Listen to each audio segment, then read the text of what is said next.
Magandang gabi po, Luzon, Visayas at Mindanao. Nanawagan si Senador Bato de la Rosa kay Pangulong Bongbong Marcos na huwag siyang isuko sa gitna ng kumpirmasyon na inisyuhan siya ng arrest warrant ng International Criminal Court o ICC. Tila pahaging pa ni Senador de la Rosa sa Pangulo, baka mangyari din ito kay Marcos balang araw. Di pa ng senador kung meron umano siyang dapat panagutan, ay payag siyang managot sa isang lokal na korte. At nakatutok live si Marisol Abduraman. Marisol. Mel, Emil, Vicky, wala pa ring uwian si Senador Bato de la Rosa na dito na nagpalipas sa magdamag kagabi bago siya dumalo sa Senate session kanina. Meron siyang apela kay Pangulong Bongbong Marcos.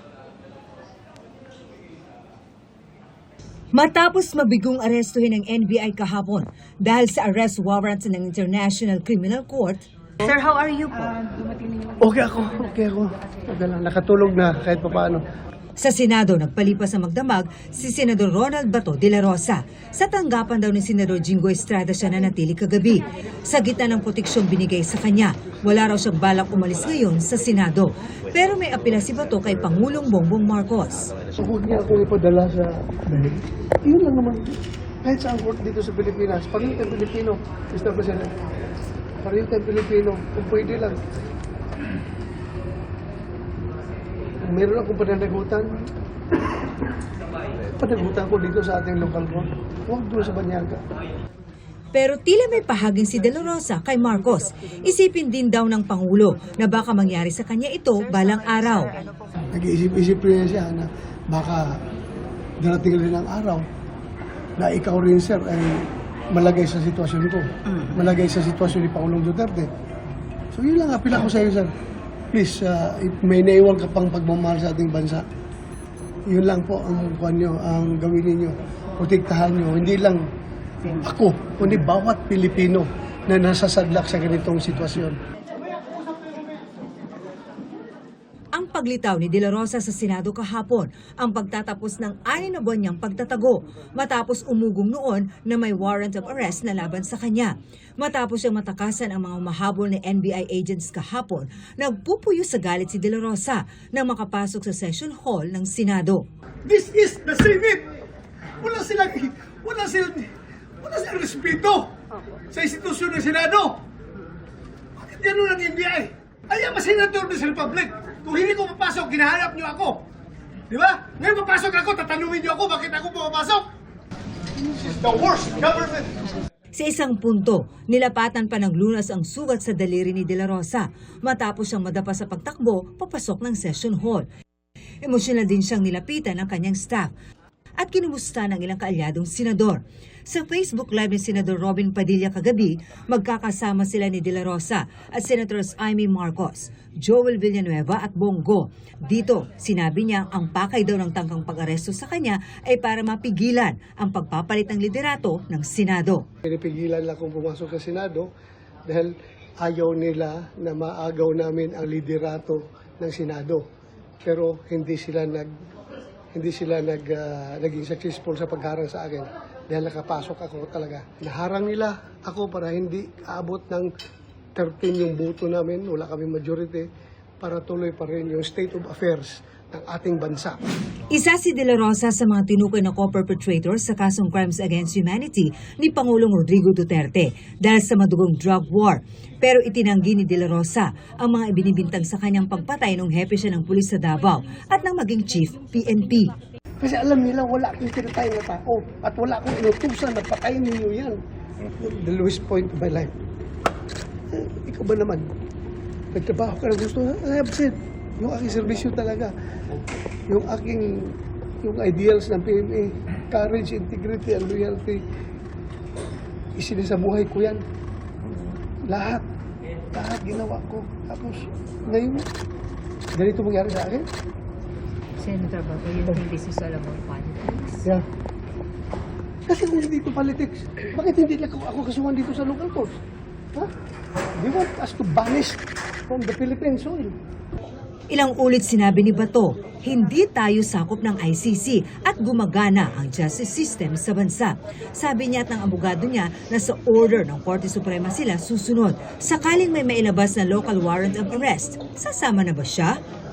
Yes, we are exhausting all legal remedies. If it is a Philippine Supreme Court, we have remedies under the law, and he will perhaps bow to the majesty of that court by perhaps posting bail or other ways by which we can recognize the jurisdiction of the court. Hindi pa raw masabi ni Senador De La Rosa kung hanggang kailan siya mananatili rito. Pero habang hinihintay daw niya ang desisyon ng Korte Suprema, business as usual siya dito sa Senado at gagampanan daw niya ang tungkulin bilang senador.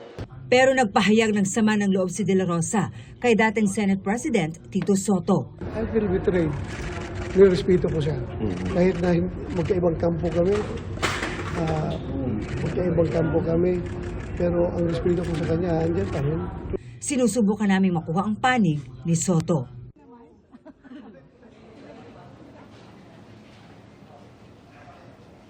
Dito pa rin sa Senado inaasahang mananatili ngayong gabi at sa mga susunod na araw si Senador Bato de la Rosa habang hinihintay ang desisyon ng Korte Suprema. Kaugnay ito sa musyon na kanilang inihain para pigilan ang tangkang pag-aresto sa kanya. Vicky. Maraming salamat sa iyo, Marisol Abduraman. Sinagot ng palasyo ang pahaging ni Senador Bato de la Rosa kay Pangulong Bongbong Marcos na baka mangyari rin sa kanya ang kaparehong sitwasyon nila ni dating Pangulong Rodrigo Duterte. Same situation and scenario as compared with the former President Duterte and Senator Bato. Sana tinanong niyo muna kung anong kaso. Kasi kung pag-uusapan natin kung madadala siya sa dahig, that's definitely impossible. Kasi ang Pangulo ay hindi nag-commit ng EJK. Mula sa Senado, live po natin kausapin ngayon si Senador Ronald Bato de la Rosa. Magandang gabi po sa inyo, Senator. Magandang gabi po, Senator. Magandang gabi sa inyo, Mel, at sa ating mga tagapagsubaybay. Magandang gabi po. Senator, matagal kayong hindi pumasok 6 na buwan kayong nawala sa Senado, hindi po ba? Tama po ba yon? Opo. Opo. Senator, sabihin nyo naman sa amin, bakit nga ba? Bakit nga ba hindi kayo pumasok ng 6 na buwan?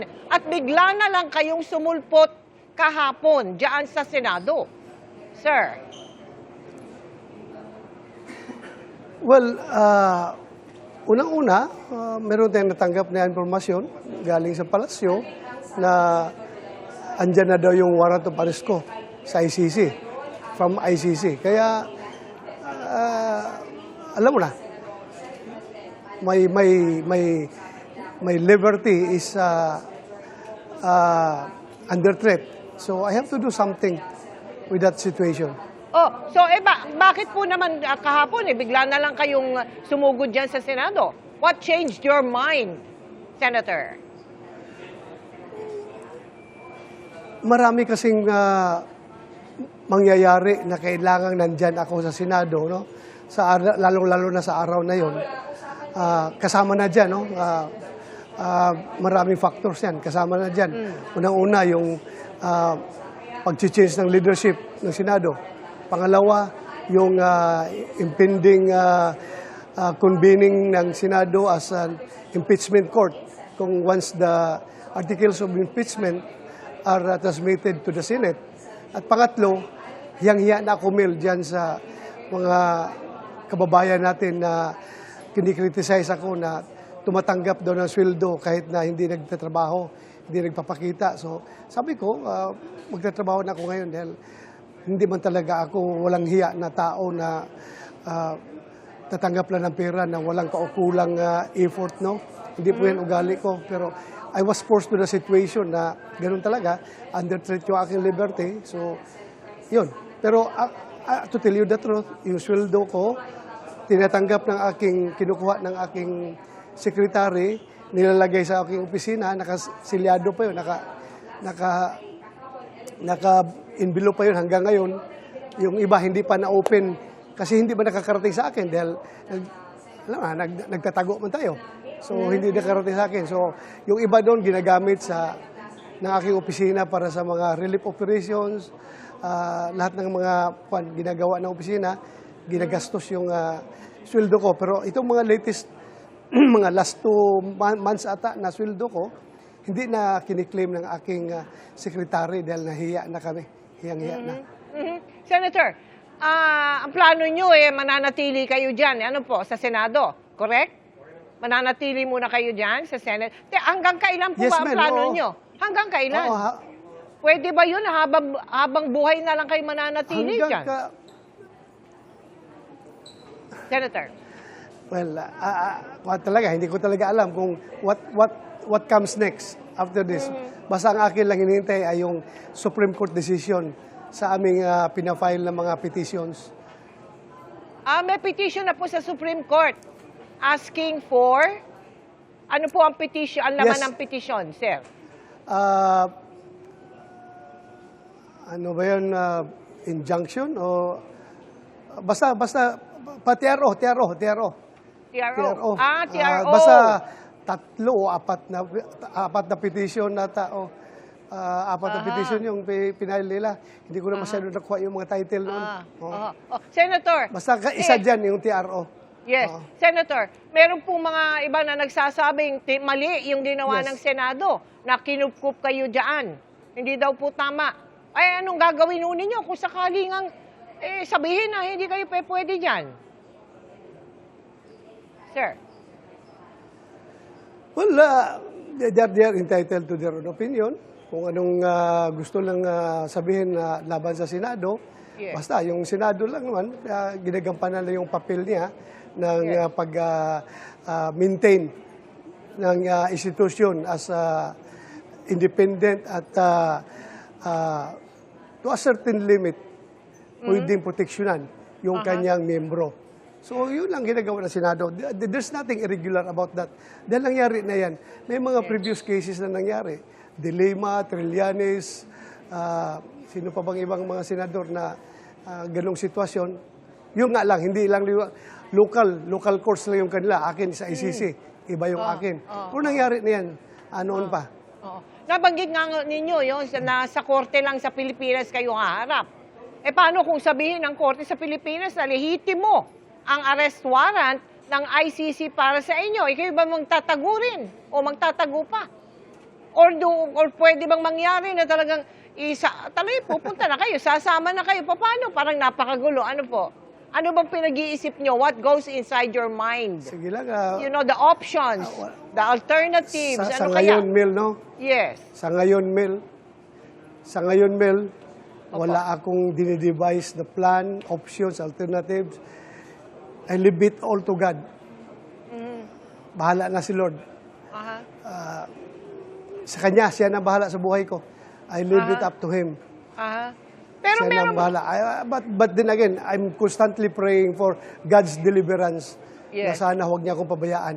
Yan talaga ang constant prayer ko. yeah. Oo. Wag nga kayo pabayaan.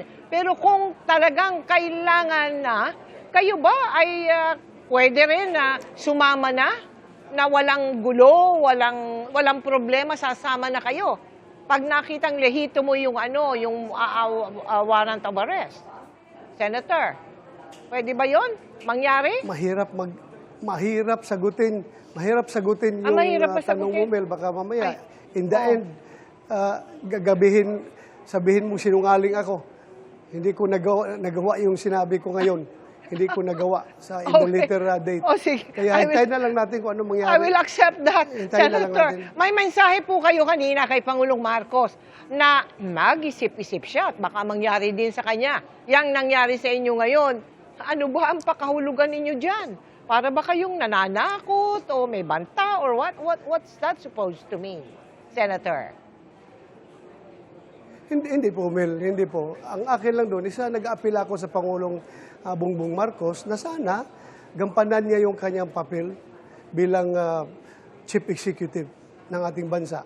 Napangalagaan niya ang kapakanan ng bawat Pilipino. Rarely nangyari. Kahit sa anong bansa ka magtanong, kung meron bang gobyerno na nagbubulunter na ipagkanulo yung kanyang Mamamayan. constituent sa ibang bansa. Ang nangyari pa dapat is, kung may problema yung isang kuwan mo, citizen, you are duty bound to protect him, to avoid, to give assistance. So, at saka Mel, no, hindi lang yan. Sabi ko, it's not all about me. Hindi lang para sa akin yun, kundi sa bawat Pilipino in the future na magkakaroon ng ganitong problema. Kaya nasabi ko si President BBM dahil noon nag-uusap kami, sabi niya, nung tinanong ko siya about possible ICC warrant of arrest, dalawang instance kami nagkausap. Sabi niya sa akin, no, hindi ako papayag na makialam ang ICC dito. Hindi natin nire-recognize yung kanyang jurisdiction. Wala. Kasi, alam mo, Bato, kung mangyari yan sa inyo ngayon, posibleng mangyari rin yan sa akin in the future. Baka kami na naman ang sunod magka-problema ng ganon. So, hindi ko nire-recognize yung ICC. Kaya nga, nabigla na ako, bakit ganito na nangyari ngayon na masyadong eager yung ating gobyerno mag-cooperate sa ICC when in fact, it has no jurisdiction over us dahil hindi na tayo miyembro ng ICC. But that's beside the point. Ang appeal ko lang sa Pangulo, bilang isang Pilipino. Ako'y isang Pilipino, Mr. President. I need your protection. I need your support. Ikaw ang aming Pangulo. Senator, maputol ko kayo. Binuto ka namin, tumulong ako ng kampanya na para manalo ka. Yun lang naman sa akin. Bilang Pilipino, I think I deserve some support from this government instead of being treated otherwise. Opo. Meron pong impormasyon na ibinahagi ang inyong abogado na may naghihintay daw na eroplano sa Villamor Air Base sakaling maaresto kayo. Totoo po ba yun? Ano reaksyon nyo dyan nang malaman nyo yan, Senator? Hindi ko alam talaga yung detalye niya, no? Pero kung totoo man yan, so kagaya nung ginawa lang kay Pangulong Duterte, na diretsong ibinyahe, napakasakla po, napakalungkot. Kung hindi tayo bigyan ng chance, no, to avail of all legal remedies, which are open options to us. Sana bigyan tayo ng chance na to avail these legal remedies as stipulated in the Supreme Court guidelines. Nag-issue ng Supreme Court dito ng ganitong ruling na kailangan talaga hindi yung warrant of arrest from ICC or from other countries, kundi from the local court. At noon po, magpapasalamat na kami sa inyo, Senator Ronald Bato de la Rosa. Magandang gabi po, Senator. Magandang gabi sa inyo, Mel. Maraming salamat. Sunod na umanong magkakaroon ng arrest warrant mula sa International Criminal Court si Senador Bongo. Ayon kay dating Senador Antonio Trillanes IV. Nakatutok si June Veneracion. Kabilang sa nagpakalma kay Senador Bato de la Rosa matapos ang tangkang pag-aresto sa kanya ng NBI, si Senador Bongo. Pero posibleng maharap din umano si Go sa parehong problema. Ayon kay dating Senador Antonio Trillanes IV. Sa impormasyon kasing nakuha ni Trillanes, nakaumang na umano ang warrant of arrest ng International Criminal Court o ICC para kay Go bilang co-conspirator ni dating Pangulong Rodrigo Duterte sa kasong Crimes Against Humanity of Murder and Attempted Murder. Ang susunod po ay si Senator Bongo. Pero para lang maliwanag, ito ay baka medyo buwan pa ang binibilang natin. Hindi man tiyak kung kailan, nakasisiguro si Trillanes na magkakawarrant din si Go. Sabi ni Trillanes, inireklamo si Go sa ICC dahil nung kasagsagan ng mga extrajudicial killings, si Go umano ang tagabigay ng reward sa bawat assassination bilang leader umano ng Special Operations Group ng National Death Squad ni Duterte. Ito yung pagbabayad or pagiging accountable. Kung namamayagpag sila, wala silang pakialam sa buhay ng Pilipino. Pero ito na, singilan na ito. Maliban kay De La Rosa at Go, posibleng ma-issuehan din daw ng ICC warrant si dating PNP Chief Oscar Albayalde, sabi ni Trillanes. Sinusubukan pa naming makuha ang pahayag ni Go at Albayalde. June Veneracion, Nakatutok, 24 Oras. Sa kustodiya ng NBI mananatili ang mga ahenteng humabol kay Senator Bato de la Rosa na ipinasight in contempt ng Senado. Ang detalye ng habulan kahapon sa Pagtutok Live ni Ian Cruz. Ian! Yes, Vicky, patuloy nga ang investigasyon ay sinasagawa ng Office of the Sergeant at Arms doon sa mga NBI agents na humabol at nagtangkang mang-aresto kay Senador Ronald Bato de la Rosa. Pasado alas 3 ng hapon kahapon, sa kasagsagan ng pagtunog ng quorum bell, dumating sa ground floor parking ng Senado ang sasakyan lulan si Senador Ronald Bato de la Rosa. Dumiretso siya sa hallway patungong hagdanan ng session hall ayon sa Office of the Sergeant at Arms o OSAA. Initially kasi si General Bato naman naglalakad lang siya but when they noticed na may humahabol sa kanila, then doon sila nagsimulang tumakbo. Pagsapit niya ito sa area na ito, dito na nga niya napuna na may mga humahabol sa kanya. Kaya naman dito na bumilis ang paglalakad ni Senador de la Rosa dahil nga may mga humahabol na sa kanya. Kaya dito sa hagdan talagang nagmamadali siya. At sa kamamadali nga niya, pagtapat dito sa area na to, dito nadapa ang senador, muli siyang pumanik at saka pumasok dito sa pintuan na ito at sa likod na po nito yung plenaryo ng Senado. Nakaalpas si De La Rosa sa mga humahabol na ahente ng National Bureau of Investigation o NBI na magsisilbi sana ng arrest warrant mula sa International Criminal Court o ICC. Nakarating sa session hall si De La Rosa at galit na galit. Pasok ko dito sa baba, may nakaabang na ng mga NBI, mga kasibilyan. Inarang ako at ayaw akong pakyatin. So nakipag-wrestling ko sa kanila kasi dipigilan ako nagtatawagan na dito. Isinailalim sa protective custody ng Senado si Bato. Alinsunod sa mosyon ni Senador Rodante Marcoleta. Kinatigan din ng mga senador ang mosyon ni Senador Joel Villanueva na isight in contempt ang mga ahente ng NBI na humabol kay De La Rosa. Para makilala sila, ay agad iniutos ni bagong Senate President Alan Peter Cayetano na i-lockdown ng Senado. Sa ulat naman kay Cayetano, nang nag-resign na Sergeant at Arms, lumabas sa pasado alas 7 ng umaga nang makipag-coordinate sa kanya si NBI NCR Chief Atty. Donggalo, kaugnay sa isang arrest warrant. As per agreement, the supposedly arrest should be effected when the warrant of arrest is presented as per guidance of former Senate President Vicente C. Soto. Ayon pa sa ulat, ipinakita umano ang warrant kay nooy Senate President Tito Soto.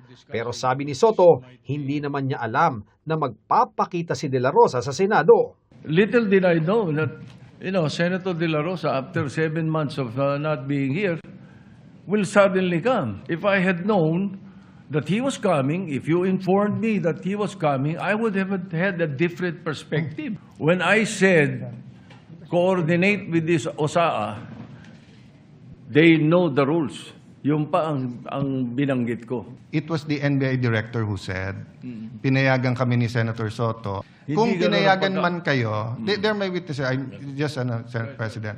So ang sinabi ko sa kanila, assuming pinayagan kayo ni Senator Soto, hindi naman siguro siya pumayag makipaghabulan kayo, di ba? So, ang instructions nyo is hanggang lang makapasok, hanggang dun lang sa pinto bago mag-session hall, hahabulin nyo? And then, medyo hindi niya na sinagot yun. Habang naka-lockdown ng Senado, ay nagkaroon ng komosyon sa harap ng lobby ng Senado. Sugatan ng isang miyembro ng OSAA nang harangin umano ang mga taga-NBI na lumabas ng gusali bandang 7:30 kagabi. Still confined in Makati Med. We are still getting the medical bulletin, but as of last night, I think he's already in stable condition. Bandang alas 10 kagabi ay napagkasunduan ni Cayetano at NBI Director Melvin Matibag na kikilalanin ng NBI ang pagsasailalim sa protective custody kay De La Rosa kahit may ICC arrest warrant. Habang sa kustodiya naman ng NBI mananatili ang mga ahenteng humabol kay De La Rosa kahit cited in contempt ng Senado. The Senate President agreed that he will be under, all those NBI who is in contempt will be under custody. And we will have a change of her own finding. Pinayagang umalis ng Senado ang 9 na tauhan ng NBI. Anytime the Senate will request their presence, the NBI will present them. Sa ngayon, patuloy na sinisiyasat ng OSAA kung sino sa mga ahente ang may pananagutan. Ayon sa bago nilang pinuno na nagsilbing Sergeant at Arms sa ilalim ni dating Senate President Cheese Escudero. Ang agreement kasi namin with the NBI, there will be a joint investigation. Pag-aaralan na rin ng kampo ni De La Rosa ang ikakasang legal na hakbang laban sa mga nagtangkang umaresto sa kanya. We are discussing about it, but as to whether or not we will continue in doing that, under consideration pa po yan. Until further notice ang elevated alert status ngayon sa Senado.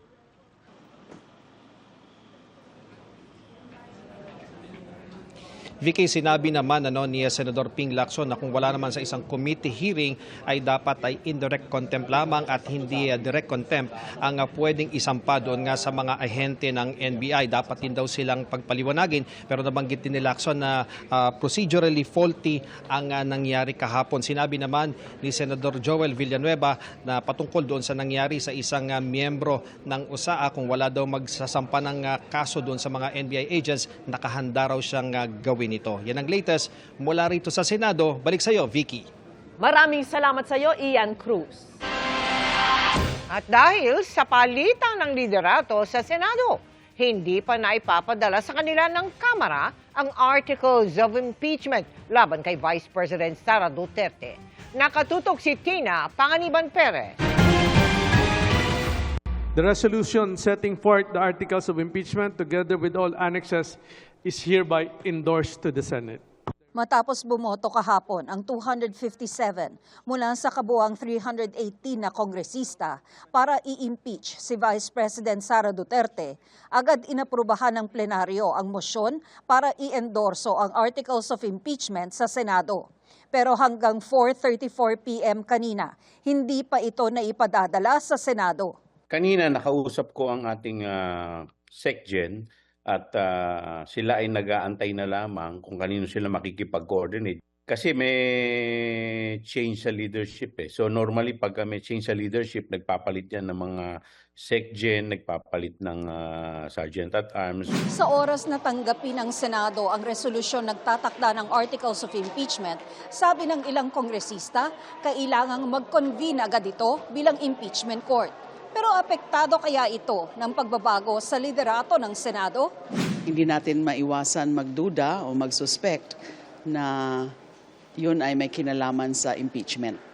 Dahil alam naman nila na kahapon yung voting dito sa House at alam naman nila na may numero. Ano ho ba ang balak nila ng bagong majority sa proseso ng impeachment? Karamihan ng majority of 13 ngayon ay mga pro-Duterte. Kahit sino ang magiging leaders ng Senate, klaro naman ang ating konstitusyon. Basta't napadala yung articles of impeachment sa Senado, they must immediately conduct a trial. Once the impeachment court convenes, they are bound by the Constitution. And the Constitution says conduct a trial. It does not give an option to the Senate to dismiss the case outright. Sinasabi ni Senate President Alan Peter Cayetano na ito'y walang kinalaman sa impeachment, bagamat marami ang nagdududa sa timing. Pero sa akin naman po, bigyan po natin ng bigyan natin siya ng ng pagkakataon na patunayan na ito'y walang kinalaman. Posible raw na pagka-convene ng Senate Impeachment Court ay hindi agad magsasagawa ng paglilitis dahil may mga preliminary steps pa raw na pwedeng gawin. Pero babala ni De Lima, kung hindi agad mag-convene ng Senate Impeachment Court, lalabag ang mga senador sa kanilang constitutional duty. Because the act of convening and conducting trial is a ministerial duty. As can be seen from the Constitution, wala silang option, wala silang discretion, prerogative o kapangyarihan na wag itong gawin. So dapat gawin nila yan. Kasama sina De Lima, Diokno at Chua sa mga hinalal na impeachment prosecutors. Tina Panganiban Perez, nakatutok, 24 oras. Iginit naman ni Vice President Sara Duterte na mali ang tangkang pagpaparesto kay Senador Bato de la Rosa. Nakatutok si Jonathan Andal. Hindi nagustuhan ni Vice President Sara Duterte ang tangkang pag-aresto kahapon sa kilalang kalyado niya sa Senado na si Senador Bato de la Rosa. Mali yan. Tulad ng ginawa nila kay dating Pangulong Rodrigo Duterte, mali din yun. Dahil ang isang warrant of arrest galing sa labas ng Pilipinas, hindi issued by a Philippine court, should be presented in a Philippine court.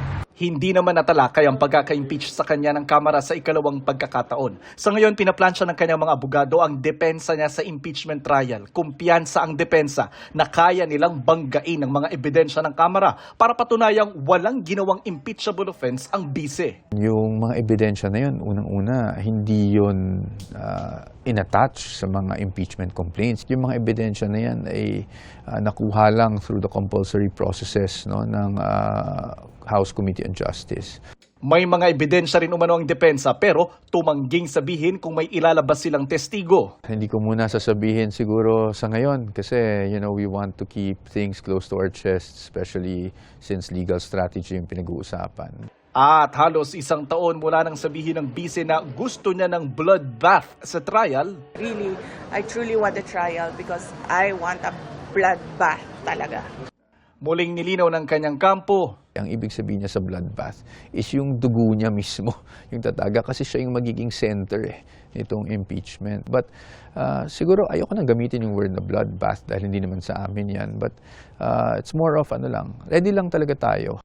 16 mula sa iba't ibang law firm ang bubuo sa defense team ng ikalawang Pangulo. Karamihan galing sa Fortune Narvaza Salazar Law Firm. 16 na senador ang kailangang bumotong guilty para makonvict si Duterte. Acquitted siya kung siyam ang bumotong not guilty o kahit nga mag-abstain lang o hindi bumoto. 13 naman ang bagong mayorya. Pero sabi ni bagong Senate President Alan Peter Cayetano, walang kinalaman sa impeachment ang pagpapalit ng liderato. Hindi rin nagpapakampanya ang defense team ni VP Duterte. Sabay sabing mananalo sila hindi dahil sa komposisyon ng impeachment court. Numbers can easily change. Kung sino man ang liderato, we expect impartiality, we expect fairness. So let's not cast any doubts on their impartiality or paint a picture of bias. I'm sure the senators will decide based on the evidence. Jonathan Andal, Nakatutok, 24 Oras.